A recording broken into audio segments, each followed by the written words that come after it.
Hello बच्चों, आइए इस प्रश्न को देखते हैं। अभिकथन एकल संकर संकरण में F2 अवस्था में दोनों जन के विशेषकों की अभिव्यक्ति 3:1 के अनुपात में होती है।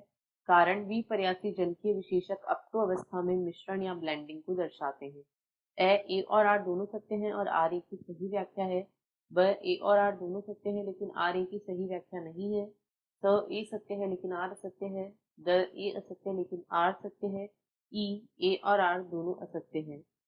इस प्रश्न की जो मुख्य अवधारणा है, मुख्य अवधारणा वह है एकल संकर संकरण या मोनोहाइब्रिड क्रॉस। यहाँ पर हम देखेंगे कि एकल संकर संकरण का क्या तात्पर्य होता है। तो जब एक जोड़ी विपर्यासी लक्षणों के मध्य विपर्यासी लक्षणों के मध्य संकरण करवाया जाता है, लक्षणों के मध्य संकरण करवाया जाता है तो इसे एकल संकर संकरण कहा जाता है।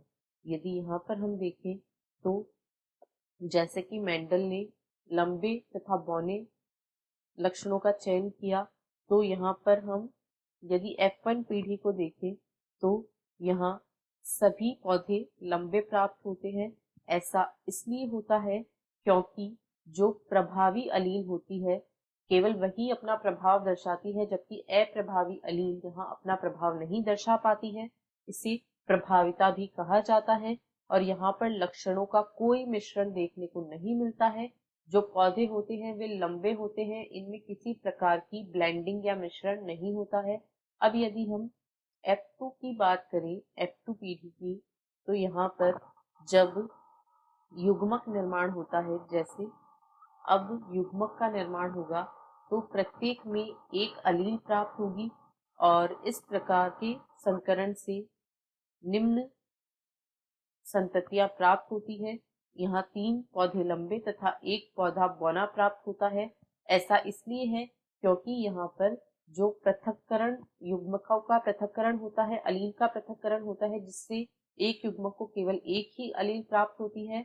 और जब इन अलीलों के मध्य ये अलील जब आपस में संयुग्मित होते हैं तो ये अपने लक्षणों को प्रदर्शित करते हैं और यहाँ पर जो बौनेपन का लक्षण है वह F2 पीढ़ी में अलग से प्रदर्शित होता है।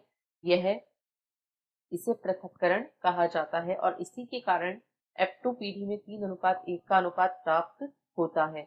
तो यहाँ पर दिया गया अभिकथन बिल्कुल सही है, परंतु कारण गलत है। विपर्यासी जनकीय विशेषक F2 अवस्था में किसी प्रकार की ब्लेंडिंग या मिश्रण को नहीं दर्शाते हैं।